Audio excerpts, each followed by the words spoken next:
It's been 1 week since Silicon Valley Bank failed on March 10th, 2023. This was the biggest bank failure since the Great Financial Crisis of 2008. And this was the second largest bank failure in U.S. history, with over $200 billion in assets, second only to Washington Mutual.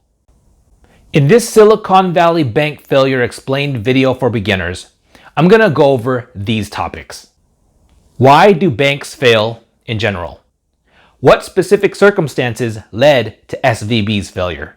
What happened to the uninsured depositors? Did they get their money back? And finally, what I think may happen in the aftermath. All this right after.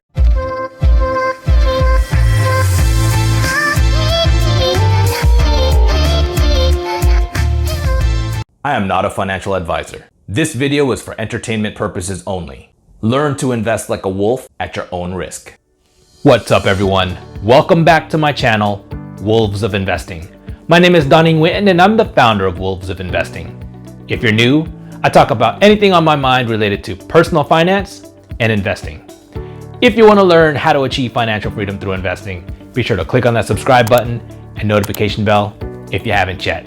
And please remember to drop a like if you enjoyed this video, as it truly helps out the channel. So without further ado, let's get right into it. In general, why do banks fail? According to the FDIC, a bank is closed when it is unable to meet its obligations to depositors and others.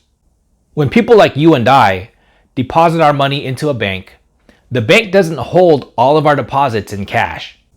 It will take some of that money and invest it in other things such as long-dated U.S. Treasuries and mortgage-backed securities, maturing in 10 years and beyond. These type of investments are called held-to-maturity securities and are typically considered very safe. As long as the bank holds them to maturity, it gets its money back plus interest. Banks may also classify some of their investments as available for sale securities. These may also be U.S. Treasuries and mortgage-backed securities, but the bank doesn't intend on holding them to maturity. And the bank will also loan out our money to other people to buy things like homes and cars. Now that wasn't meant to be a complete list of how banks make money off of our deposits, but those are three major ways that they do. Banks typically pay very little money to depositors like you and me, but get to collect high interest rates off those other investments like U.S. Treasuries, mortgage-backed securities, and loans. For example, let's say a bank has $100 billion in deposits. And let's say that bank is paying out an average interest rate of around 1% to its depositors through checking, savings, and other bank products. Now let's say that it uses that $100 billion to invest in U.S. Treasuries, mortgage-backed securities, and loans, and collects an average interest rate of 4%. That difference of 3% is called the net interest margin. And the income, which in this case would be $3 billion, is called the net interest income. Net interest income is one of the main ways that banks make money. Now, of course, it can't put all of our deposits in long duration assets like a 10-year U.S. Treasury, or else it won't have enough money to pay us if we need to withdraw our money. So some of our deposits will be in highly liquid assets, and the bank will use their mathematical models to determine how much money needs to be held in these highly liquid assets. For illustrative purposes, let's say the bank determines that only around 2% of deposits will be withdrawn in an average month. So they may keep around 5% of deposits in highly liquid assets, which they believe will give them enough wiggle room even in a particularly bad month. If withdrawals started getting close to that 5% or beyond, the bank would be feeling very uncomfortable and need to raise cash. Perhaps by selling their available for sale or held to maturity securities, or issuing stock. In the case of Silicon Valley Bank, their depositor base was highly concentrated in the high-tech and biotech startup community. Over the past year or so, leading up to the bank's failure, that sector was facing headwinds and faster cash burn, which meant that those depositors needed to withdraw their money at an accelerated pace to keep their businesses afloat. When Silicon Valley Bank started to notice this accelerated pace of withdrawals, They then needed to sell some of their longer dated available for sale securities to shore up their cash in order to pay their depositors. That was a huge problem since the market value of their available for sale securities were lower than what they bought them for. Way lower. As you can see from this call report from December 31st, 2022 on Silicon Valley Bank, available for download at cdr.ffiec.gov, their available for sale securities cost was $28.5 billion, and the fair value was $26 billion, for a paper loss of $2.5 billion. These securities were highly sensitive to interest rates, and the Fed, over the past year, has raised the federal funds rate from 0 to 4.5%. And the rates on the 10-year rose from below 1% to above 4%.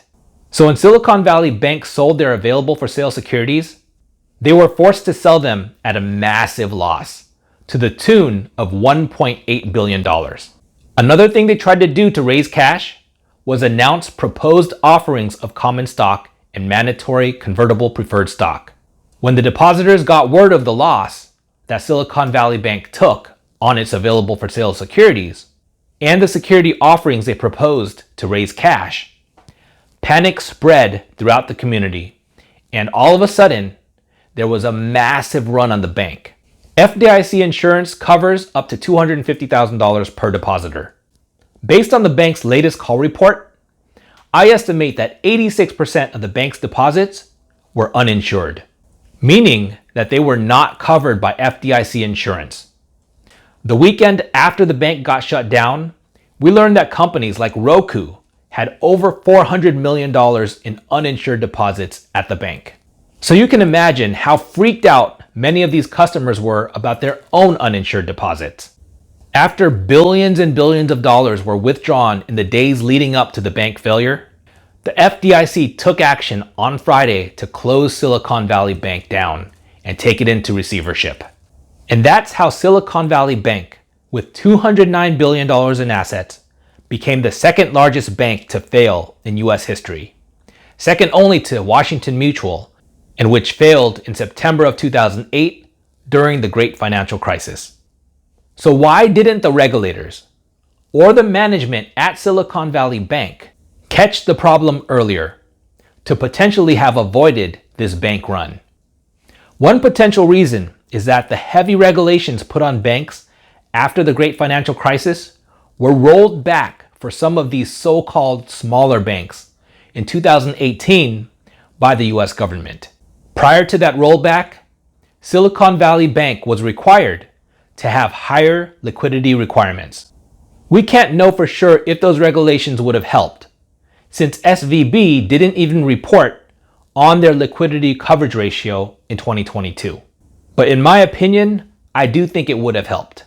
Another potential reason was that the impacts of the Fed's aggressive rate hikes weren't accounted for by the regulators. Some are calling for these rate hike impacts to be included in future bank stress tests. This may also not have helped anyways, since Silicon Valley Bank was not stress tested in 2022. Another potential reason was the extremely high level of uninsured deposits, which I calculated to be around 86%. Before SVB failed, no one knew for sure how safe their uninsured deposits would be.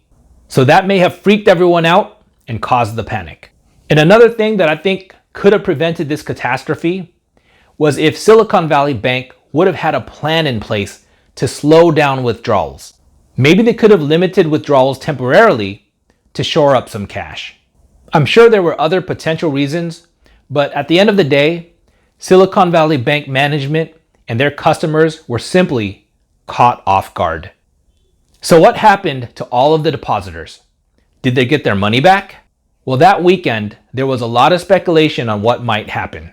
In the case of Washington Mutual, it was bought out by JP Morgan, so depositors didn't lose any money. They simply became customers of JP Morgan.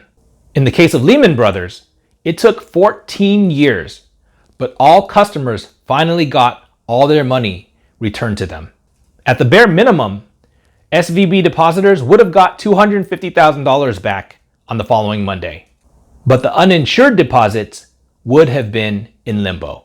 So over the weekend, the U.S. Treasury, Federal Reserve, and FDIC worked on a resolution.